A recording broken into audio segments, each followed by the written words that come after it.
Olá pessoal, sejam bem-vindos ao meu canal. Eu sou a Regiane e aqui falamos sobre livros. E hoje vamos falar sobre uma das minhas leituras favoritas até o momento. Vida e Morte, Crepúsculo Reimaginado, da Stephenie Meyer. Quem assistiu ao vlog que eu postei recentemente, eu falei que eu tinha lido Crepúsculo no ano passado, dei 4 estrelas, gostei. Quebrei aquele preconceito que eu tinha com a história e eu descobri que a Stephenie Meyer, em comemoração aos 20 anos de Crepúsculo, ela fez uma fanfic oficial, podemos chamar assim, de Crepúsculo. Ela pegou toda a história de Crepúsculo e trocou o sexo dos personagens.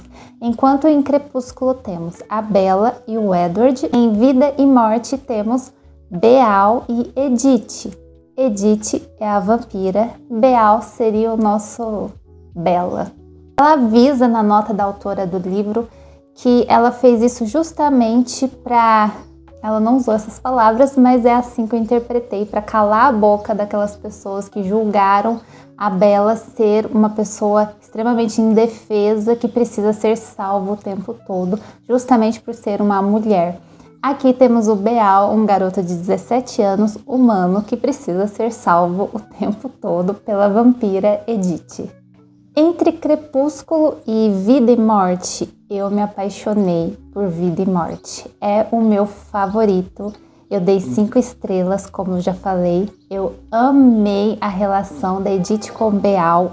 É uma relação um pouco diferente da Bella com o Edward. Eu me diverti muito mais com o Beal do que com a Bella, talvez por a Bella ser mulher, né, e eu acabar me identificando um pouco com as inseguranças dela, enquanto o Beal, ele tem as mesmas inseguranças da Bella, só que ele é um garoto. E passa muito a sensação de que uma hora essas inseguranças que ele tem vai sumir e ele vai ficar mais seguro de si. Afinal, o mundo é bem mais fácil para os homens do que para as mulheres.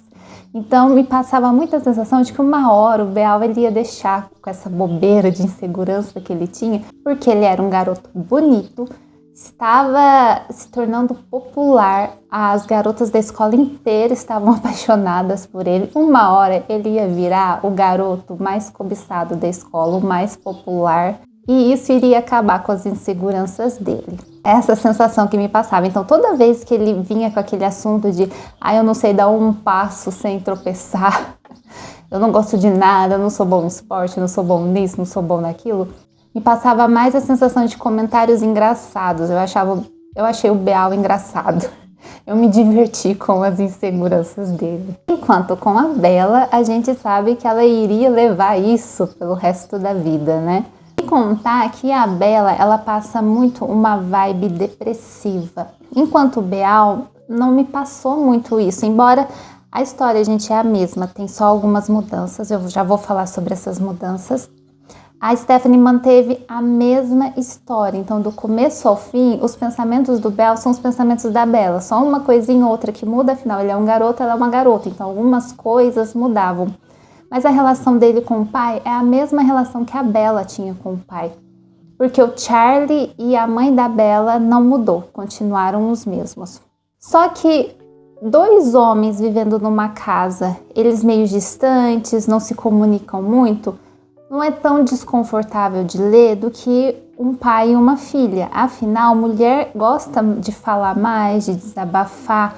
Já a Bella, ela guardava tudo pra ela ficava muito quieta. Você via que tinha um desconforto, o pai não sabia como agir com a filha. Era bem desconfortável a relação dos dois. Já o Beal com o pai, não, os dois estavam super à vontade, no silêncio, os dois não queriam falar sobre sentimentos. O pai até tenta puxar aí o assunto, o Beal dá as meias palavras dele, os dois se contentam com isso e tá ok, não passa muito essa vibe desconfortável. E a Stephenie também corrigiu algumas coisas que me incomodaram em Crepúsculo, por exemplo, a idade dos pais do Edward. O Carlisle e a Esme, na história de Crepúsculo, no livro, eles têm 23 anos. Então não é muito crível um casal de 23 anos ter filhos adotados de 17 e 18. É bem esquisito isso. Já aqui em Vida e Morte, a Karine E o Ernest, eu acho que é Ernest o nome dele. No caso, a Karine aqui é o Carlisle, ela é a vampira médica. E a Esme é o Ernest, eu acho que é Ernest, eu não decorei muito o nome do povo, gente.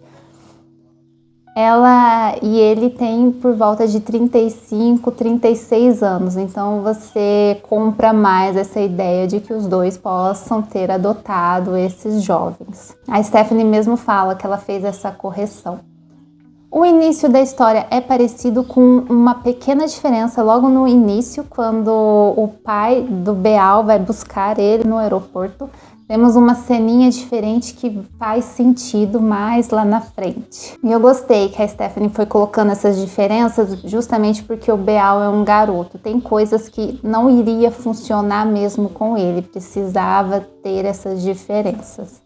Outra coisa que é bem legal é que a Edith, né, ela é a vampira, ela é belíssima, o Beal baba por ela, ela é forte, invencível, mas ela se permite ser vulnerável para não ferir tanto o ego masculino do Beal. Não que o Beal se incomode, mas tem cenas que ele quer ser um cavalheiro. Então ele pede para carregar a mochila dela. A mochila dela está extremamente pesada porque ela está levando uns livros do irmão também.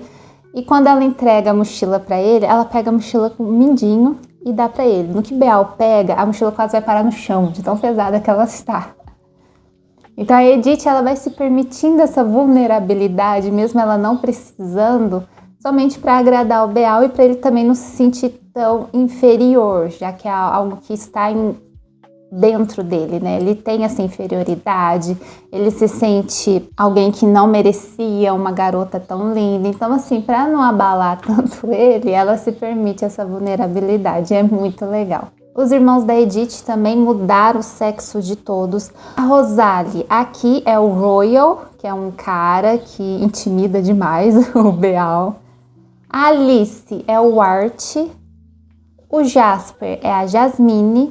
E isso inclui também os amigos do Beal na escola. Ele não tem a Jéssica, temos o Jeremy e assim vai. Então o sexo de todo mundo foi trocado, menos dos pais da Bella. No caso do Beal. O final é diferente, não é o final de Crepúsculo. Então isso pode te dar mais motivos para ler, caso você já tenha lido Crepúsculo. E eu gosto mais desse final, porque eu não tenho certeza se eu quero continuar lendo a saga. Eu sei que eu quero ler O Sol da Meia-Noite, quero saber essa história do ponto de vista do Edward. Mas como eu não tô muito afim de ler Lua Nova, Eclipse, Amanhecer, por enquanto eu não estou com essa vontade, então o livro terminou para mim, Crepúsculo termina em aberto, né? Afinal a Bella não se torna vampira. Aqui a história termina de um jeito totalmente diferente, é um jeito mais triste pro Beal, mas que deixa a história fechadinha. Até a história dos Voltures, pelo que eu entendi aqui na nota que a autora deixou no final, ela alterou algumas coisas, então muita coisa fica em aberto. O Jacob nessa história é a Julie, e também não temos um desfecho para ela, já que a história termina antes do que em Crepúsculo. E a relação da Edith com o Beal é muito boa. Não é desconfortável como a do Edward com a Bella, o Edward mandando e desmandando na Bella. Ele leva a Bella à força para o baile na cena final do livro.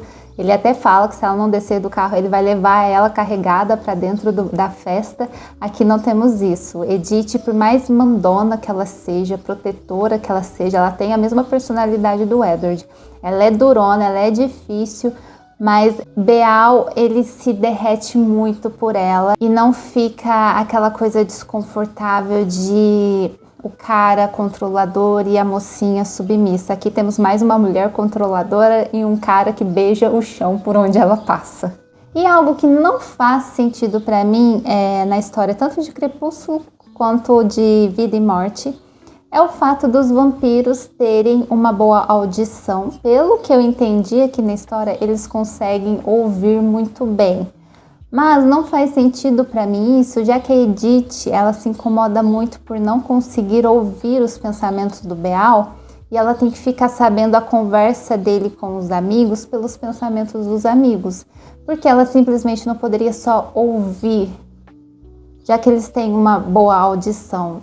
Não entendi muito bem essa história da boa audição, gente, porque tem uma hora que eles estão no carro fugindo, no caso de Crepúsculo, eles estão fugindo do James, né, que é o rastreador. Aqui, em Vida e Morte, eles estão fugindo da Joss, que é a rastreadora. E quando os dois estão no carro, a Eleanor, que equivale ao Emmett, ela está próxima do carro, ela não está dentro do carro com eles. Mas enquanto a Edith está conversando com o Beal fala algo sobre a Eleanor, e a Edith fala, ela está ouvindo e não ficou feliz. Então, se eles têm essa boa audição, por que ela tinha que ficar ouvindo a conversa do Beal pelos pensamentos dos amigos? Isso não ficou claro para mim. Outra coisa que não faz o menor sentido, tanto em Crepúsculo quanto nessa história, que é quando eles mudam os planos lá, né? A Edith, ela quer levar o Beal para longe, mas ele quer voltar para pelo menos dar uma desculpa pro pai, para ele poder sumir, né? Já que ele vai embora. E eles vão para a casa dos Cullen antes de cada um ir para um lado para despistar o rastreador, né? Ou a rastreadora, no caso aqui dessa versão. A rastreadora e a Victoria, que no caso aqui é o Victor, eles estão a alguns quilômetros da casa. E os vampiros, eles são rápidos. Por que eles não emboscaram esses dois ali? Para que entrarem cada um num carro, ir para um canto, para despistar eles, para depois perder eles irem atrás do Beal ou da Bella, e só lá, depois que acontece tudo aquilo, eles darem um fim no James ou na Joss? Por que não podia ter feito isso na casa dos Cullen, quando eles estavam todo mundo lá reunido? O Laurent tá lá, ele tá indo embora, falando, né, do James, e o James estava alguns quilômetros da casa. Eles poderiam ter resolvido tudo lá, gente. Não precisava ter acontecido nada do que aconteceu nas duas histórias, não precisava. Dava para ter sido resolvido isso lá na casa dos Cullen. Pra mim isso não fez o menor sentido. Esse negócio de querer despistar um para cada lado e o Beal nunca mais poder voltar para Forks, tipo, ou a Bella, né, nunca mais voltar para Forks, não faz o menor sentido. Esse plano deles é muito confuso e é cheio de furo. Agora, se você não vai ler este livro e quer saber o spoiler do final, eu vou contar como termina Vida e Morte. Agora, se você quer ler, pula para essa minutagem aqui, que eu vou começar o spoiler. Enquanto em Crepúsculo, o Edward consegue sugar o veneno e a Bella não se transforma, aqui em Vida e Morte eles chegam 5 minutos atrasado. E quando eles percebem que o Beal foi mordido, já era tarde demais e ele se transforma em um vampiro. Então temos aqui um resumo da história dos Voltures. O Beal se transformando é angustiante, ele fica um dia inteiro sofrendo a dor da transformação. Tanto que eles transformam ele mais rápido, porque ia levar dias, já que a Joss havia mordido só o dedo dele, uma mordidinha pequenininha, foi suficiente para o veneno entrar. Então a Edith morde ele inteiro para o veneno entrar mais rápido e chegar ao coração mais rápido. Então o Beal, a gente passa por esse processo de tortura dele, enquanto a Edith tenta distrair ele contando a história dos Voltures, contando mais sobre a história dos vampiros. O Beal depois é dado como morto e tem o enterro dele. Os pais dele, o pessoal lá de Forks, todo mundo leva o Beal até o corpo, né, que eles acham que é do Beal, até o cemitério. Tem todo o velório, tem o enterro, e o Beal, ele assiste aquilo. Então é bem triste, gente. E aqui temos a mãe da Julius, que faz o papel do pai do Jacob. Eu esqueci o nome dela. É Brownie, eu acho que é Brownie o nome dela. E ela vai até os Cullen tirar satisfação, porque ela descobre que eles transformaram o Beal em vampiro. Então ela sente como se os Cullen tivessem quebrado o acordo. Só que aí eles acabam conversando, o Beal mostra pra ela que ele tá bem, que aquela foi a única solução, e não foi por culpa dos Cullen, foi outra vampira que fez isso com ele. E que se eles não tivessem deixado ele se transformar, a vampira teria matado ele. Na verdade, eles ajudaram ele a não morrer. E o Beal como vampiro ficou muito engraçado. Ele se sente tipo Superman, A Edith tá maluca porque ela tá com medo dele, tá brava com ela se culpa o tempo todo, ela se martiriza o tempo todo pelo que aconteceu com ele, porque ela não queria isso. E o Beal lá todo, tipo, agora eu consigo correr sem tropeçar. É muito engraçado, gente. E o Beal, ele é o vampiro mais forte, tanto que ele não se incomoda muito com o cheiro humano, ele consegue controlar a sede, tá todo mundo assim, preocupado com ele por conta da sede, ele tá de boa, tipo, tô de boa, tá tudo tranquilo, eu tô aqui com a Edith e é isso que importa. Valeu a pena a leitura. Eu indico para quem ainda não leu Crepúsculo. Se você tem aí um preconceito com Crepúsculo e quer ler a história de um jeito diferente, leia Vida e Morte. Vale a pena. Não precisa ler toda a saga. Leia só Vida e Morte, você vai gostar. E se você gosta de romantasias, que são essas fantasias mais focadas no romance, eu tenho 2 livros que eu escrevi. Recentemente eu divulguei eles aqui no canal. Só que eu mudei as capas, não são mais aquelas capas, são essas 2 aqui, que é Caída e Abismo. O livro 1 tem começo, meio e fim, é uma história de anjos caídos. O livro 2 já é um dark romance, ele se passa com os vilões do livro 1, então o casal é outro, na verdade não é um casal, é um trisal, porque a mocinha vai ficar com os 2 vilões do livro 1. Caída e Abismo, Anjos Rebeldes. O link deles estão aqui embaixo e eu espero que você goste. Se inscreva no canal, comente aí, você já leu Vida e Morte? Você sabia dessa versão de Crepúsculo? Que eu gostei bem mais do que Crepúsculo?